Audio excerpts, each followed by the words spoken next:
Can I share?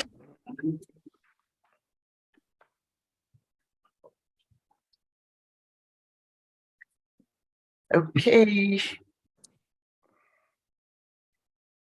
Right. Hello, everyone. Good morning, good afternoon, good evening, and welcome to the first episode of the year for the Applied AG Squaring the Circle debate. The motion to be debated tonight is, in today's competitive work environment, professional skills are more valuable to graduates than academic knowledge. My name is Mandy Mock, and I'm the founder and CEO of Applied AG. Applied AG is an international higher education service provider, and we specialize in strategies and solutions for evaluation, global branding and marketing, and professional networking services to help universities connect with their most important stakeholders. We are rooted in Asia, and we aim to positively disrupt the global higher education sector. I'm very happy to say we have Dr. Kevin Downing as our debate master for this new season. He is the Secretary to Council in Court and Director of the Institutional Research Office of the City University of Hong Kong. Thank you very much. And thanks also to our speakers from Dubai, Malaysia, and the UK. Without further ado, I'll hand the floor to Kevin to start the debate. Thank you, Mandy. Hello, everyone, and welcome to this first in the series of Squaring the Circle debates for 2023. We're already, believe it or not, towards the end of February, and we're starting off this series today. You're all very welcome, and I very much hope every single attendee will raise a hand when it comes to making comments themselves. This is very important because, of course, in any debate, the quality of the debate depends not just upon the distinguished speakers, but also by the contributions from each and every one of you. And I do believe, although this is an old chestnut, as they say in English, this topic, I do believe that it's still a very pertinent issue for many people working in higher education, and in particular for students and their parents. My name is Kevin Downing. I'm from City University of Hong Kong, and I'm going to briefly introduce each of the two proposers first, and then the two opposers after I've read out once more to you the proposition for today's debate. In today's competitive work environment, professional skills are more valuable to graduates than academic knowledge. Professional skills are more valuable to graduates than academic knowledge. That's the subject for today's debate. And we're very, very grateful to our four distinguished speakers. They will each speak for 5 minutes without visual aids, and they will see me raise a hand after 4 minutes, which means they have 1 minute left. And on exactly 5 minutes, I might just do that and mute them. So hopefully they'll stick within the 5 minutes allotted to each of them. So let me introduce them to you. First, let me introduce to you from my own second home, where I am at the moment, Hong Kong. I'd like to introduce Professor Sally Chan, who's president of Tung Wah College in Hong Kong. Welcome, Sally. Sally will be one of the two proposers of the motion. Sally will be ably joined by Professor Christopher Hill from the Faculty of Education at the British University of Dubai in the United Arab Emirates. Welcome, Chris. Thanks. You guys will have to remember to unmute. I see Moritz has, no one else has yet. But okay. And then the able team opposing the able proposers are Professor Abhi Veerakumarasivan. I hope I got that right, Abhi. I'm just going to call you. I hope I'm just going to call you Prof. Abhi. Oh, just call me Abhi. Yeah, Prof. Abhi is provost at Sunway University, Malaysia, in Kuala Lumpur, I believe, and previously from University Putra Malaysia, UPM, when I knew him as a young aspiring professor.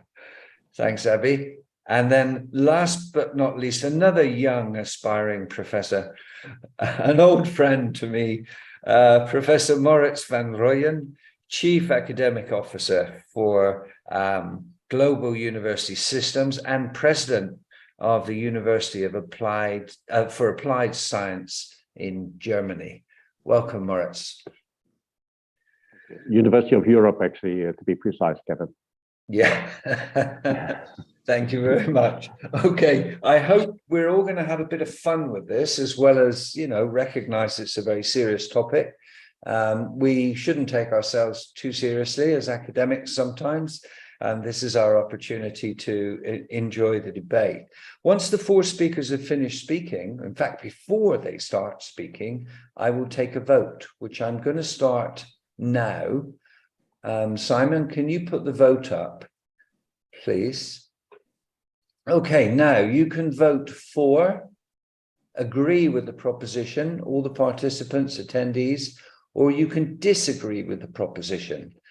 I will keep a note of these results, and then we will vote right at the end of the debate, and we'll see if you're, shall we say, as flexible-minded as academics are supposed to be, or whether you're fixed in your views. So I'm going to give another 30 seconds for the vote to complete, and then I'll report the results to you. I can tell you at the moment, agree has 82%, just gone to 84%. Disagree has 16%. The agrees are growing as I speak. You have another 20. Can I just throw in the towel now? No, Abby, the only way we can go is down. That's not a good place to start from. Yeah, you have 20 seconds to complete the vote. 5. It was 20 seconds, 15 ago. Okay, stop. Okay, we have 87% of our attendees agree with the proposition. 13% disagree with the proposition. And those results should be being shared with you by Simon now. Thank you, Simon. Okay, guys, so it looks as if Sally and Chris have an easy cruise into the finish line, but I'm sure Abby and Moritz will have very... Why do you always do this? Why am I? This is deja vu. Every debate, I'm at a totally impossible position. I mean, you're always on the uphill stretch, Moritz. That's true. Okay, you have to blame Mandy for that. Okay, without further ado, Sally, you're... oh, incidentally, everyone, I will come to you immediately after the four speakers, to all the attendees. Please raise your hand using the hand symbol in Zoom, and I will come to you in order, and you can make your point. You say who you are, where you're from, and then make your point for or against the proposition. I should say it's very global, this. Mandy's in Singapore, Sally and I are in Hong Kong, different parts of Hong Kong. Abby's in Malaysia, Moritz is in the Royal College of Surgery in London, and Chris is in Dubai. And I can see from some of the names, we have people from Africa, Philippines, all over the place. So I'll be interested to hear where you're all coming from later. Okay, Sally, I've given you a good warm-up. You have 5 minutes to make the case for the proposition beginning now. Thank you, dear friends and colleagues. Thanks for inviting me to join this debate. I, together with my team member, Chris, support the motion. In today's competitive work environment, professional skills are more valuable to graduates than academic knowledge. First, I'd like to state clearly the focus of the debate. We are not debating whether we should teach professional skills or academic knowledge. We know that students have to learn both in higher education. The focus of this debate is, for the graduates, professional skills are more important than academic knowledge when they look for employment and also in their future career development. It is also the expectation from the employers. Let us define the term. Academic knowledge is associated with theories and concepts, and such knowledge is generated through systematic inquiry. However, knowing does not make you skilled. Professional skills are career competence and abilities used in workplace.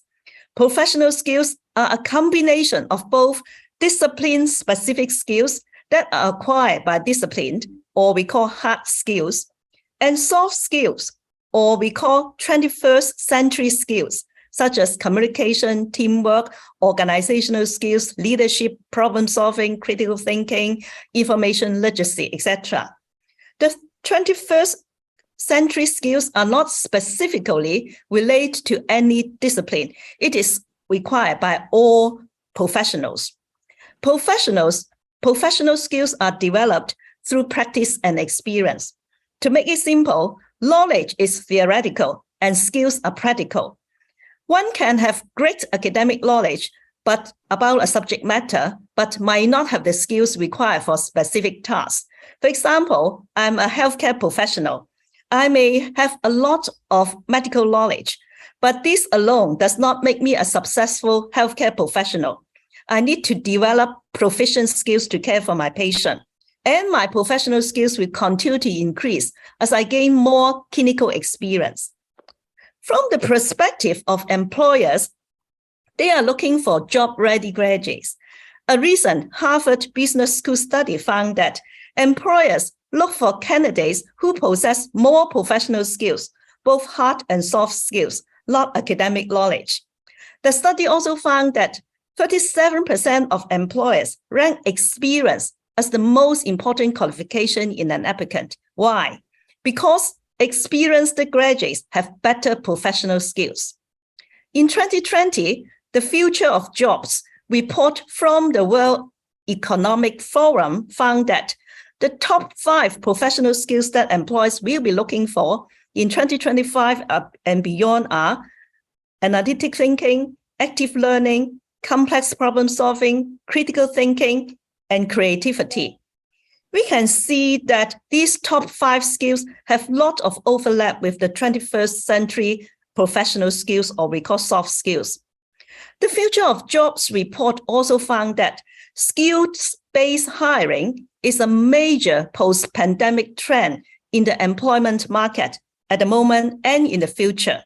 Further, the report found that 94% of business leaders expect employees to pick up new professional skills on the job. It further supports that in terms of employment and career development, professional skills are more important to our graduates than academic knowledge. Graduates will need robust professional skills to thrive in the future world of work. An American author, Robert Greene, once said, "The future belongs to those who learn more skills and combine them in creative way."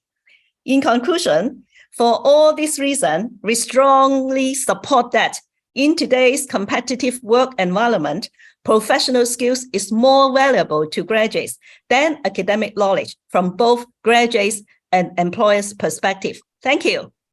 Thank you, Sally, for that very rousing start to the debate. Knowledge is equal to theory, and skills are practical and therefore much more valuable, to try and summarize a little bit. And there's no substitute for experience. And while you were speaking, I could see Moritz scribbling away there, his counter arguments. Trouble is, Moritz, you and I are going to have a problem arguing that experience is not important, but there you go. Let's now move on to Prof. Abby. Now, Abby, it's your chance to lead the opposition. You have 5 minutes, Abby, beginning now. While the search of the definition of academic knowledge may yield varying definitions that some may render as academic, I think Professor Sally has very conveniently defined academic knowledge very narrowly, and perhaps a demonstration of why sometimes without proper academic knowledge, we can lose these nuances. When knowledge, should be appreciated that it has been gained through, in this context, academic knowledge through formal education at higher education institutions that culminate in an award of a degree and certification. So it's really a knowledge that recognizes the knowns and unknowns, and perhaps the shades of gray that lie in between. It's not just knowledge that is about robust debate of theories and research, but it's knowledge that is generated through systematic inquiries and aspires to build further new theories as well as practical applications and all the solutions that needs to be there. So to allude that academic knowledge is disassociated from practicality is absolutely wrong. And at higher education institutions, academic knowledge acquisitions are also typically measured by the attainment of program learning outcomes and program educational objectives that are aligned to both the tangible, technical, hard, sharp skills and practical, smart, soft skills that are not necessarily learned on the job. When we talk about psychomotor, cognitive, and affective domains, they are all academic knowledge domains that are not just defined very narrowly as theories. So while my proposer number one made very compelling arguments, and I'm not arguing on the value of those professional skills, I think what we need to realize that we no longer live in a dichotomous world where one is necessarily better than the other. The position of the opposition is that academic knowledge is equally important and equally valuable than that of the professional skills. And really, it's very context dependent. And therefore, it's really important that we also emphasize the importance of academic knowledge. Number one, academic knowledge provides for greater adaptability. We know that academic knowledge, the beauty is that there's current up to date with current trends. There's providing graduates with strong foundations with the theories and principles, as well as how they're practically being evolved so that graduates can be better equipped with the changes in the field. Academic knowledge is also the fundamental to the solutions of all the interdisciplinary grand challenges which the businesses out there can't find solutions for. And it's this academic knowledge that's going to be critical in acquiring that ability to answer those complex problems.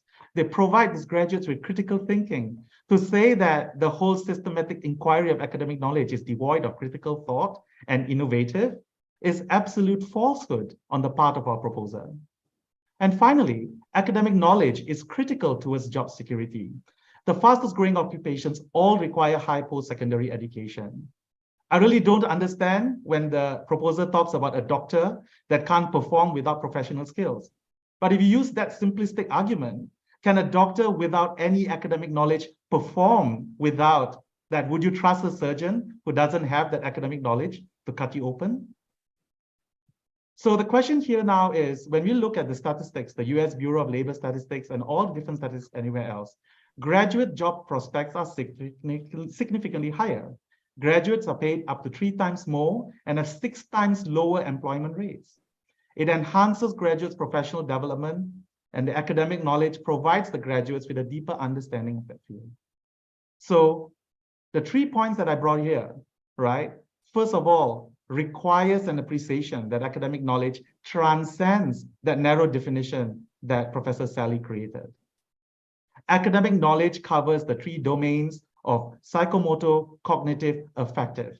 And today, higher education institutions have very clearly defined the program learning outcomes that ensures that the academic knowledge is relevant for their future employability. Because academic knowledge provides, number one, greater adaptability. Number 2, provides that solid foundation for the interdisciplinary nature of the grand challenges that no one out there has got answers for. And finally, from a practical standpoint, academic knowledge provides that critical job security in a world where the pandemic has caused increasing widening social inequity. Academic knowledge provides that open door that then allows them to acquire all the professional skills that I totally agree are important. With that, thank you, Abby. Thank you very much for that equally rousing speech in opposition, arguing that deeper knowledge is necessary to build theory And then hopefully that theory gets translated, some of that theory into practical knowledge. Academic knowledge also leads to greater adaptability, which is in today's world critical to job security. Very good. You're addressing both parts of the proposal. And then you lost me when you said, would you trust a surgeon? I guess my answer is always no, if I can help it. But there you go. Especially when you mentioned the word cut, which was rather unpleasant at this time of the evening. But up to that point, I thought you made very strong arguments. Thank you very much, Abby. And now, without further ado, I'm going to go to the other proposer, working alongside Professor Sally Chan. We fly from Malaysia to UAE much quicker than Emirates can do it. Professor Christopher Hill. Chris, you have 5 minutes starting now. Thank you very much. So if the criticism of my teammate is that her definition was too narrow, it would seem that Abby's gone the other way and simply co-opted everything under the academic umbrella, which would seem to be an argument that we can't beat. Oh, academics everything, and there ends the conversation. I think that's I understand the point you're making, but I think it's a little bit too convenient. And one other point that I was very curious about, that academic knowledge increases your flexibility. Now, I was curious, perhaps we can come back to Abby about how many flexible academics he knows, because academics, we are not remotely flexible as a breed. But anyway, I just thought that was a very interesting point to have raised. I think what's important for us to think about is how we define skills and how we actually think about practical application. So as Sally said, skills and academic content are taught together in higher education, and we're not attempting to override one or the other. But if we look at the way the world is developing, and we look at the fact that the workforce needs problem solving, and the workforce needs indeed application of knowledge, and we're not trying to refute the argument made by Abby about the value of academic knowledge, not at all. And he made a very convincing discussion about that. But I think what's important for us to think about is content is much easier to access nowadays, but the applicable skill and the professional focus of the skills are what's really key in the workforce. Particularly when, Abby mentioned post-COVID, the way the world is moving, we have problems today that we simply cannot solve with traditional thinking.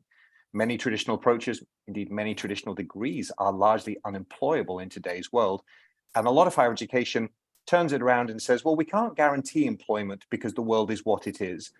And so really it's your responsibility as a student to be innovative and to work on what your future jobs will be. And so you can pay us for a degree, which will 10 years ago enhance your employability. However, now what companies and employers are looking for is work experience, internships, and development activity.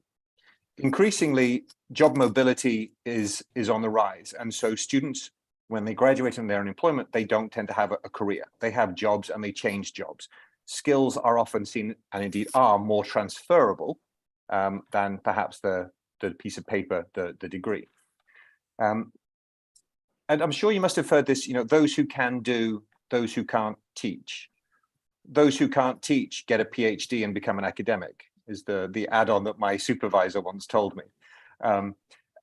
It's an interesting way, I think, of looking at the problem. It's a little bit curious because even as I'm saying these things, I realize I'm completely undermining my entire professional life and identity, but we're going with it because I'm on Sally's team and I agree with her. So with the uncertainty of the world, the increase in the degrees and the increasing cost of degrees, and the need for us to be able to demonstrate value to our students, and the traditional disconnect between what happens in a university and what happens or what is needed in the world of work. The value of skills, and indeed academics have co-opted this. Abby's correct, they are in the learning outcomes, they're in the module, everything we write. Skills are embedded in everything we do, and we fit our content around the drive to ensure that the skills are articulated and demonstrated upon the point of graduation.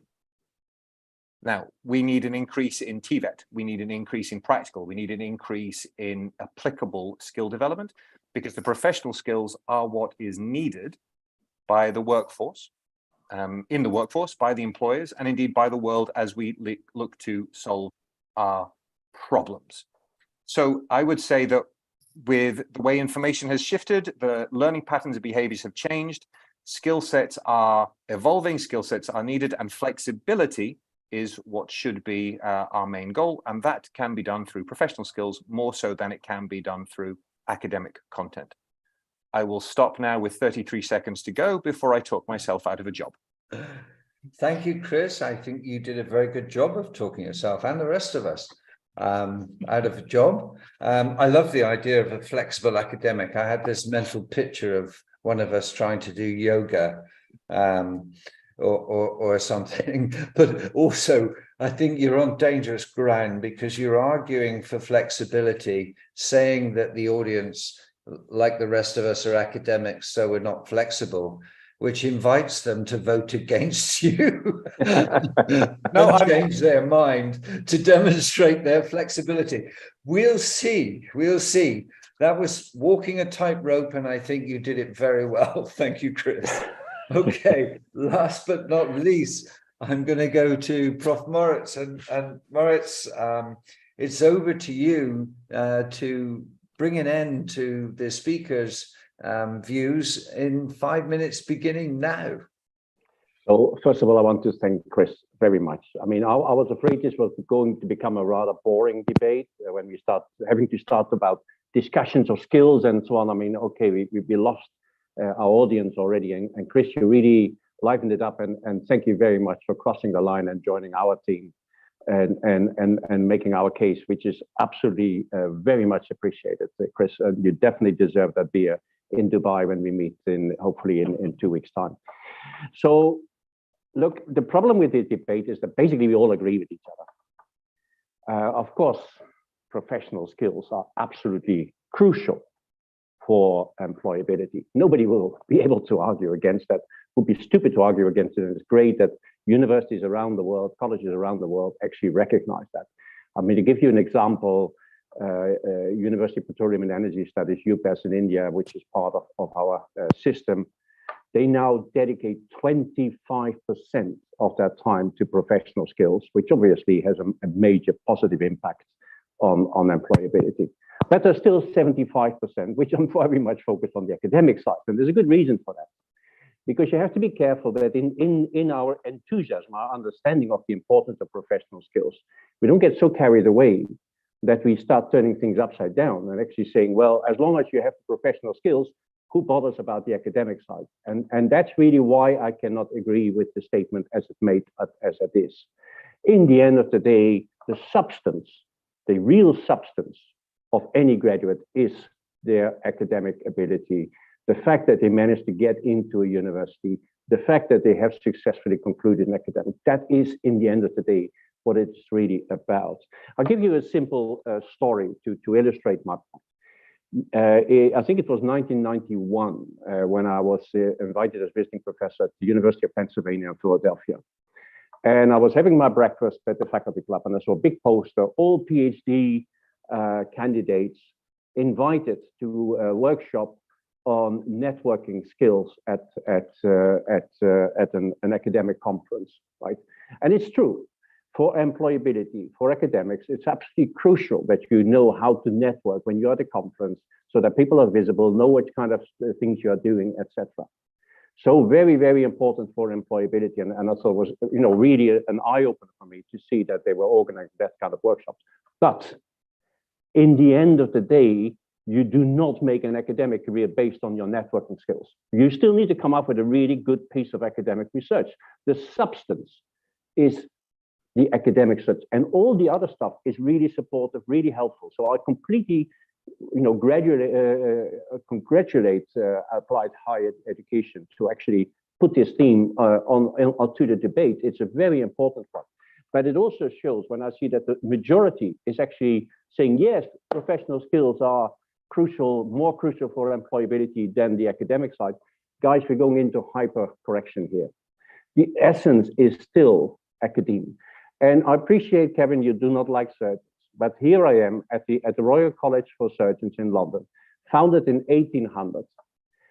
And I agree that it's nice when a surgeon has some communication skills and so on. And I think it's very important that these skills are also taught to surgeons and so on. But in the end of the day, the substance, the real substance is always, their academic side. Do they really know what to cut, why to cut, how to treat it, etc.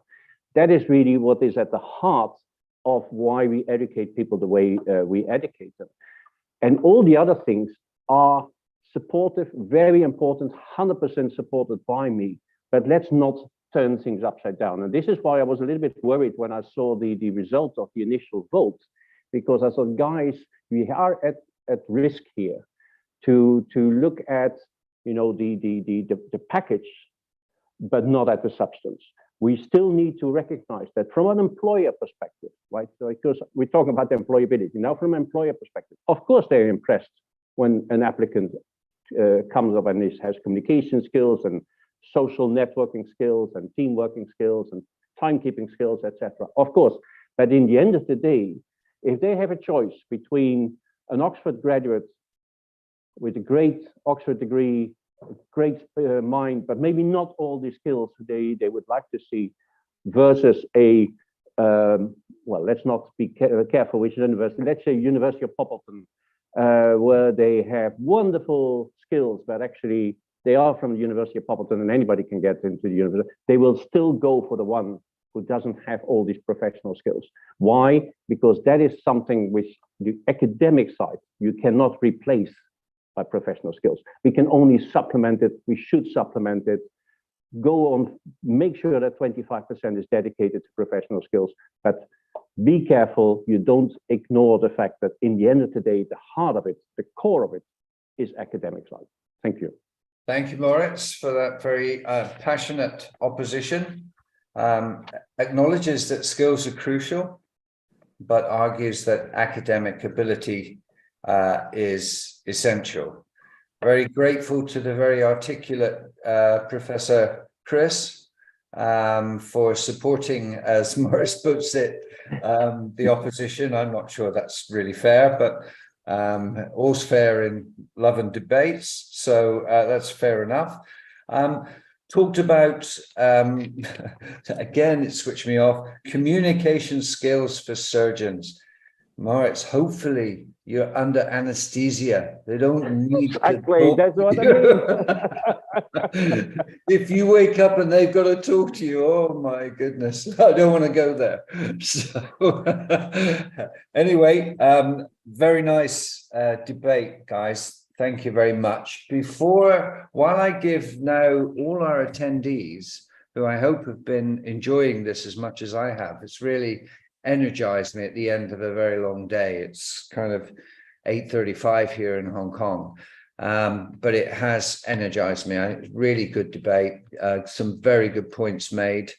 I would, as a psychologist, I would make the following comments, and I'm going to help those that are suffering from a mere 13% in the pre-vote a little bit here. So apologies to Sally and Chris, but I would have thought, since we've been talking about medicine and professions allied to medicine a lot, I would have thought the study of ethics and philosophy are very, very important, and increasingly so for graduates generally, not just medical graduates. I work as, if you like, executive governor of the university here, as secretary to the council, and ethics are really a big issue, especially when you're dealing with different cultures that might have very different ethics, and you have to have that flexibility of mind that Chris spoke about sometimes to deal with that. I'm not sure they're skills. I think that's something more affective, along the lines of Abby's comments about psychomotor, cognitive, and affective earlier.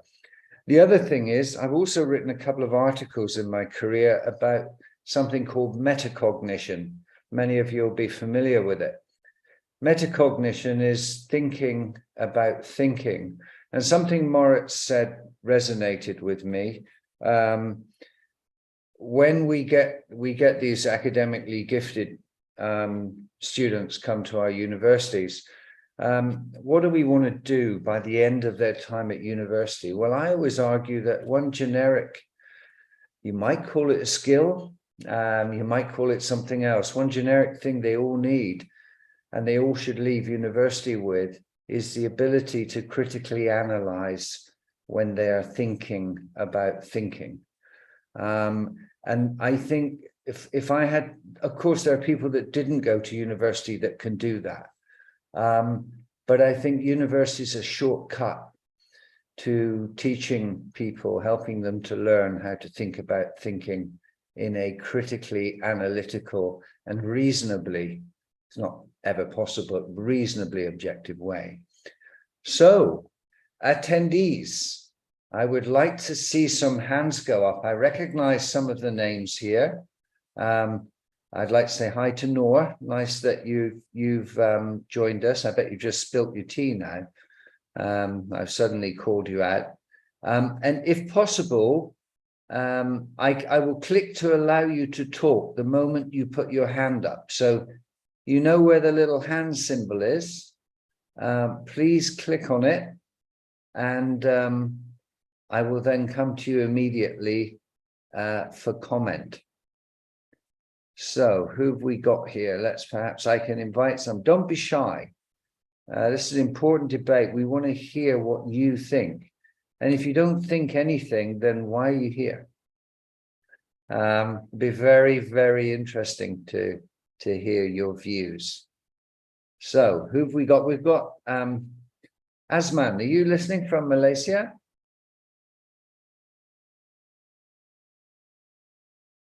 Azman? Maybe Azman, you can contribute. Dolores, we've seen you before. It'd be nice to hear from you again. George Abraham. Let's have someone from another part of the world. We've got a few people here, I think, from the African continent. I can also see what looks like a Russian name, possibly Kazakh, I'm not sure. George, well done, good man. I'm allowing you to talk, George. I hope we can see you as well. Please unmute and go ahead. Say where you're from and what you want to say for or against the motion. George. I think when I started, I was for the motion, but both Professor Moritz and Professor Abbey did give the other side of the argument.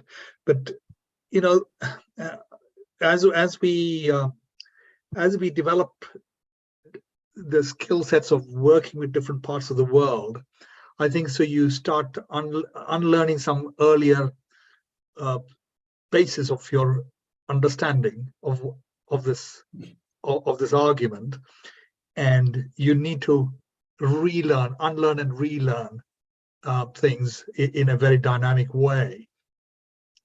And I think so the critical thing that is missing, not only for students but even for academics, is they are so engrossed in the pure academics, right? I'm not saying all of them, but a great proportion of them, because they are only in that environment of looking at the academic bit, that they probably don't engage in the commercial front with people.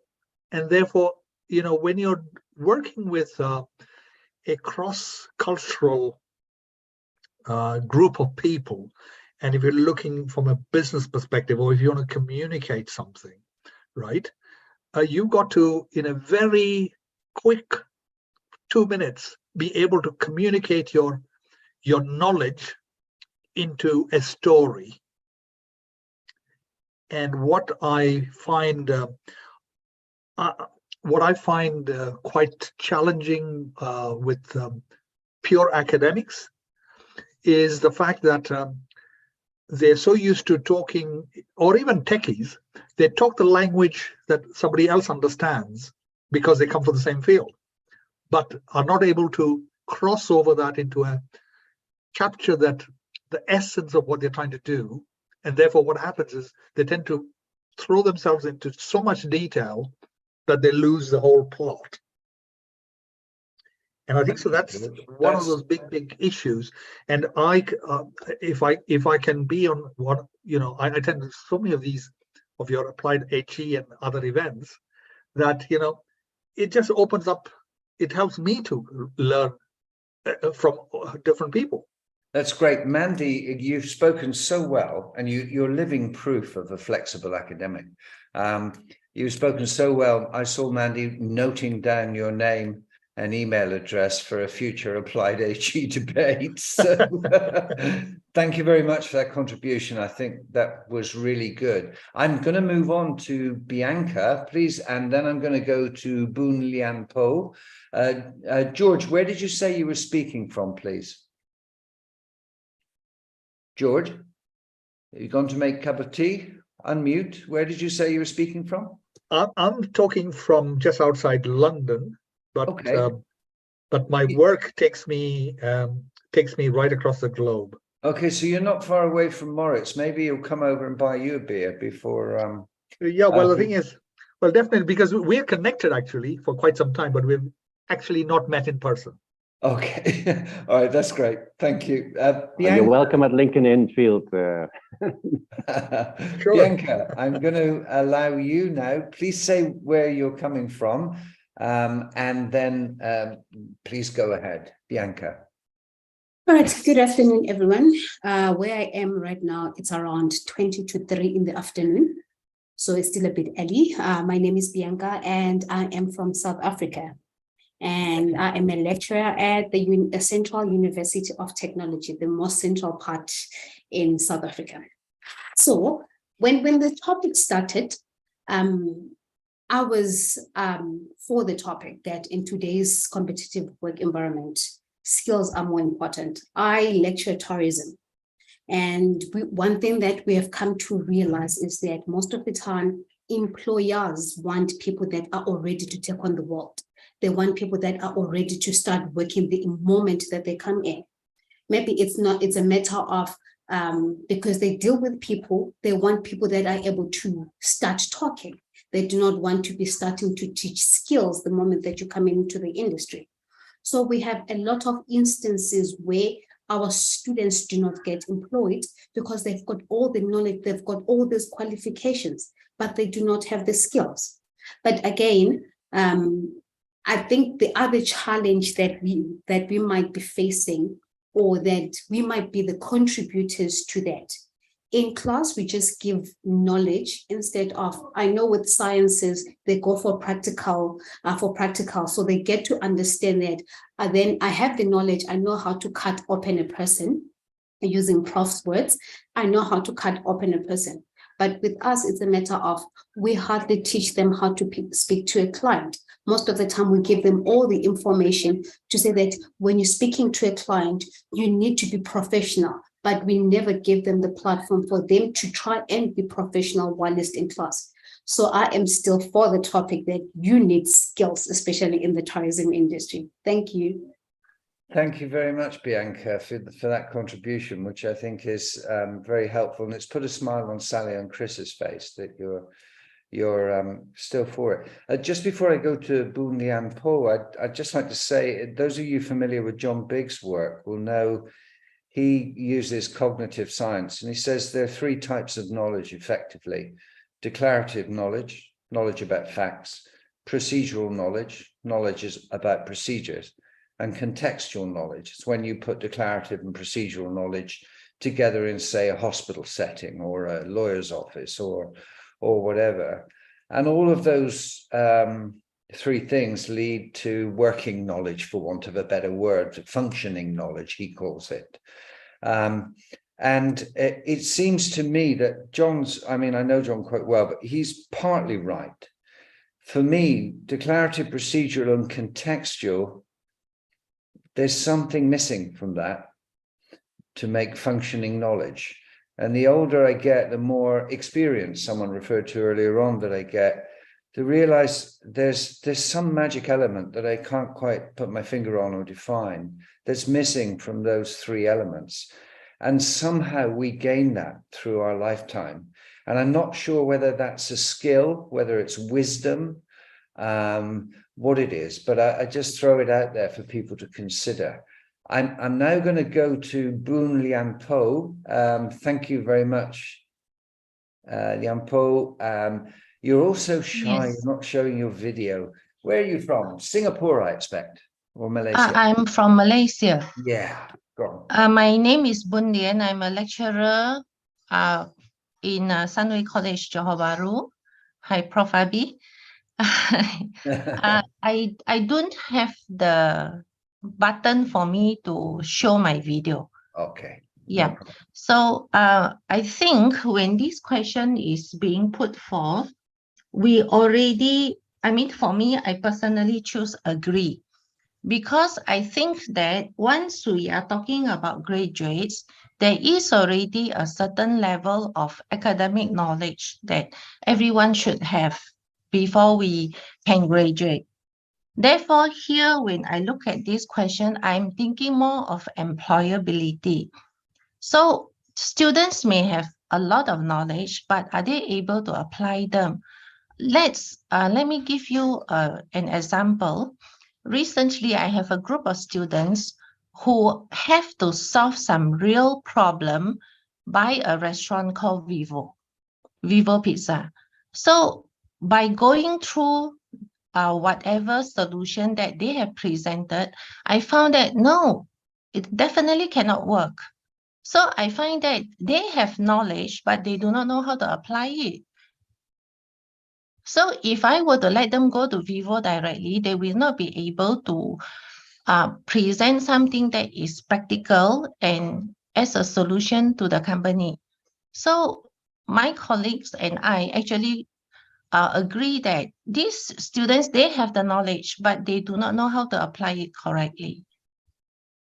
So I think still go back to the same questions. I will still agree that the graduates must have the skills to make them more employable. Yeah, that's my stand. Thank you. Thank you. Thank you, Boon Lian Po. I wasn't far out, JB in Singapore. It's pretty close, just across the straits. Thank you very much for that contribution. I had a message from Asman on the chat to say, sorry, he just left the room when I was asking. Asman, in a moment, if you want to put your hand up, I'll come to you. But first of all, I'm going to go to Lord Sabil. Lord, if you could tell us where you're from and then whether you're arguing for or against the proposition. Good evening to all of you. I'm Lourdes Sabile from the Philippines, and I am a professor in tertiary education. I think both academic knowledge and skills are very important. I said so, it is because when you teach students, you begin with knowledge. Now, after knowledge, you make meaning of knowledge. And then after that, you have the transformation of this knowledge into skills. So we always begin with knowledge, and I agree with Professor Maurice, there should be substance in what you're doing. How can you do it if you do not know it? And one very good example is research. Of course, you should know everything about research before you can do it. And with regards to skills, I appreciated Professor Abi because he mentioned cognitive, affective, and psychomotor skills. And in that arrangement, in the specific objectives of the lesson plan of the teacher, you begin with cognitive knowledge. And then you have the psychomotor, meaning you will go to the practical aspect of what you're teaching. And then of course you have the affective. Is it valuable? Is it important? So I think with regards to skills, they can be attained. And it is up to the teacher to do something about it. Because aside from your practical skills, you have analytical, you have creative, and all of these are cognitive. And all of this should be applied properly and to be done by the teachers. I hope the teachers will do something about it because without knowledge, you can't do anything about skills. So I think I appreciated that I was able to say something, but then most of them, for me, they're very important. But of course, I would like to mention that you begin with knowledge, and later on you go to skills. Okay, thank you, Sibile. Moritz, you've got one supporter. That's not bad. It sounds like, Sibile, you were one of the 13%. Did you vote against the proposition at the beginning? Can I ask you? Yes, I disagree. It is because that's why I told you now, when we teach, we begin with knowledge. And it is Okay. up to the teacher to do something about that knowledge, because at present we have now the outcomes-based education. Okay, that's great. So you were a supporter of Moritz and Abby from the beginning. Okay, thank you very much. Yes, and also Sibile. of Professor Moritz, because of the substance of what you know. Thank you very much. Thank you. It's just his charming mustache. That's what does it, I'm sure. I'm now going to go to Azman, who I'm going to give the last word to before we go to the final vote. Azman, thank you so much for coming back from wherever you were to make your point. Azman, please tell us, I know you're from Malaysia. Whereabouts in Malaysia? Okay. Thank you, Kevin, for inviting me or giving me this opportunity. I'm from University Technology Mara in Shah Alam. I used to study in University Putra, Malaysia, where Prof. Abi was there. All right. Actually, I was a school debater and university debater many years ago, and I really enjoyed this session because, you know, the points from all the debaters are very interesting. But I swayed my stance, actually. Right. Flexible academic. Yeah, because after listening to what Prof. Moritz explained, and I related to my experience. I was a director of, Institute of Student Leadership, where we train students to enhance their soft skills. But from my observation, I believe that what is really matters is the substance. Although graduates can speak very well, but just have a look at us. For how long we can stand with leaders who can talk so nicely but fail to deliver? Just for a short while. Once we realize that they do not have the substance, then we said that's enough. We start looking for individuals with convincing substance. And that's why, not saying that professional skill is not important, but what Prof. Moritz explained, the substance is the core thing that, you know, everyone needs to possess. So that is my point of view. Thank you very much, Kevin. Thank you. Actually, Maida Kadtong, I'm allowing you to talk because you had your hand up earlier and then you withdrew it. And it'd be nice that we have a female to end the debate. So Maida, please unmute and tell us where you're from and make your point for or against. Hi, Maida. Have a nice day to everyone. I am professor from Mindanao State University, Maguindanao, here in Philippines. So I'll favor with the knowledge than to the skills, because I believe that knowledge are necessary because in reality, they are intertwined with a lot of other type of skills, so that we individuals need in various aspects of our lives. So once you graduate, there is a knowledge, of course, skills such as time management, organization, good writing will make your day-to-day life easier. In fact, according to Herbert Spencer, one of the philosophers,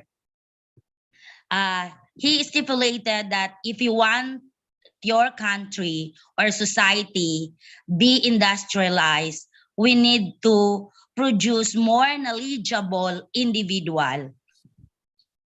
Okay. And in reality, before my father told me, that I will study hard so that I gain knowledge, so that people will not make me fool. So meaning, this is a manifestation that knowledge first before skill. Thank you very much. Thank you, Maida. Thank you very much for those comments, and thank you all contributors. for contributing to the debate. Before we go back and thank our panelists, I want to take the final vote. So, Simon, can you make the voting available again, and let's see how flexible our participants are. You have 30 seconds, guys and girls, to complete this vote. Remember, it was 87% agree and 13% disagree at the beginning. Chris looks tense. Must be hot in Dubai. About 30. Oh, no. Almost. Okay, you have 10 seconds left to vote. If you haven't voted, come on, so many people haven't voted. It's not difficult. It's really interesting. It's very close. Come on, your vote really counts. I'm going to give you another 30 seconds because it's so close. So far, less than half of people have voted. Come on. Important. Turn off the gas. Stop cooking dinner. Come and vote. You don't really want that cup of coffee anyway. It'll keep you awake. Come and vote. You have 10 seconds left. 5, 4, 3, 2, 1. End the poll. And the amazing news, if Simon will now share the results, is it's a Pyrrhic victory for the proposers, 61% against 39% disagreeing. So congratulations to our gallant opposers, but even bigger congratulations to Moritz and Abby, who managed to change the mindset of quite a large percentage of our audience. So I think it's congratulations all round, and congratulations to our participants for demonstrating their open-mindedness and their willingness to participate. I'm going to go and thank each of the participants in turn. I'm going to go in reverse order. So first and foremost, I want to thank Prof. Moritz van Rooyen for his contribution, always good humor, and makes me proud to be your friend. So Moritz, good job. Thank you. And then I'm going to go to Chris. Chris, you were exceptionally articulate. I really mean that. It was very good indeed. You walked a very difficult tightrope very well. Very few people could have actually done that, despite what Moritz said. So thank you so much for your contribution to the debate. Really appreciated. Next, I'm going to go to Abby. Thank you, Abby, for your passionate exposition of some of my subjects, talking about cognition and psychomotor ability and affective. Are you a psychologist? Are you a psychologist? No, just demonstrating that as a geneticist, Chris, we can certainly transfer our academic ability to. That's good. I bet that doesn't go down well with engineers when you talk about cognition and things like that. Anyway, very interesting. Abby, thank you very much for your impassioned opposition, and congratulations. Been a pleasure to have you as a panel member. Thank you. And last but not least, been a great pleasure just across the road from me, not too far away, here in Hong Kong. Sally, thank you very much for being courageous and opening the debate with such a passionate exposition of the importance of skills to so many of our stakeholders. And you and Chris can at least go away thinking, well, we won. Thank you. Thank you very much. Thank you. Thank you to all participants. I'm now going to hand back to Mandy Mock. My work is done. I'm going to grab a cup of tea or possibly even a glass of wine. And Mandy, I'll be speaking to you later anyway. Are you coming in for the closing? I am, but I have what's called an empty glass here. Go ahead.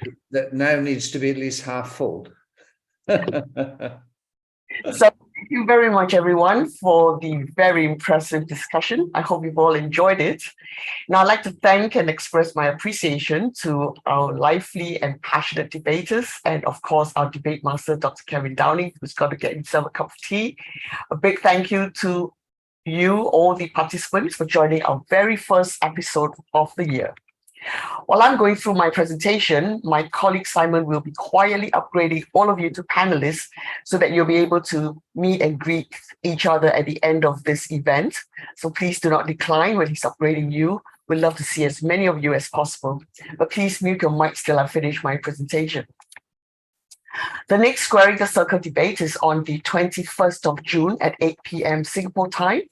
And the topic for the next debate is graduate employability should be the only standard by which higher education programs are judged. As it is still a while away, we will be sending emailers to remind you nearer the date. And alternating with Squaring the Circle debate is the fireside chats. And the first fireside chat for the year is scheduled on the 19th of April at 8 p.m. Singapore time. The topic is, should universities be rated for its internationalization? If so, how best to do it? Again, we will be sending reminder emailers, so see you soon for the first fireside chats in April. In February last year, we launched the first Applied HE private university ranking ASEAN. And tomorrow, yes, tomorrow at 5 p.m. Singapore time, we will be launching the second Applied HE private university ranking. But this time we have expanded it to ASEAN Plus. The Applied HE private university ranking is tilted towards teaching and learning and employability, which are the main strengths of private universities. Now, we all know that private universities are often highly innovative, high quality institutions that serve a large group of students, but they're often undervalued in other research-heavy university rankings. So we are evaluating private universities based on their key strengths, and we hope to shine a light on this often overlooked sector. So do join us tomorrow evening at 5 p.m. Singapore time. And if you haven't registered already, please go to appliedhe.com and click on the webinar tab for the registration link. I'd like to introduce to you our first 4 apps under Applied HE. They are excellent tools for developing your branding strategies. We have Future. It's the first of its kind and online networking platform created specially for the higher education sector. And to serve your alumni, we have the Alumni Ready app. This is not just a CRM, but it's also an app where you can keep track, manage, and email your alumni from near and far of news and happenings of your institution, anytime, anywhere, all backed up with data and all on one platform. We also have a news website called Extra Extra, now indexed by Google News. You can disseminate news and information about your university to your global peers and stakeholders. So far, these 3 sub-apps are ready and have been launched, and it is a complimentary service for you, so it's in your interest to take advantage of them. The next sub-app, still in development stage, is the Mobility app. When this app is ready, it will be the perfect tool for your faculty, staff, and student mobility and exchange, be it on a national, regional, or international level. More sub-apps are in the pipeline, and they're all related to higher education, like universities, courses, student recruitment, summer schools, jobs, internships, scholarships, research, professional learning, micro-credentials, lifelong learning, and a whole lot more. Our aim is to provide a one-stop platform for all your higher education and beyond needs. We also have 3 evaluation tools, which also double up to meet your benchmarking and global branding needs. We have the all-round job ready rating to evaluate the quality of teaching and learning and employability of your graduates. This is the first rating that's organized around 22 employment clusters. So what this means is it can put a spotlight on every program that you have. The job ready rating is the silver bullet that meets your institution's quality assurance and branding needs. Next, we have an English ready rating to evaluate the quality of English language instruction in non-English speaking countries. It's also a great marketing tool for the recruitment of international students. And the online ready rating, which helps your institution benchmark and promote its online programs and courses. These tools can translate into affordable strategies for global branding and marketing of your institution. And last but not least, we want to acknowledge our sponsors. We're very grateful for all their support. City University of Hong Kong, Universitas Hasanuddin of Makassar in Indonesia, and Education Insight from the UK. A big thank you for all your valuable support. So we've come to the end of the Squaring the Circle debate. Thanks very much, everyone.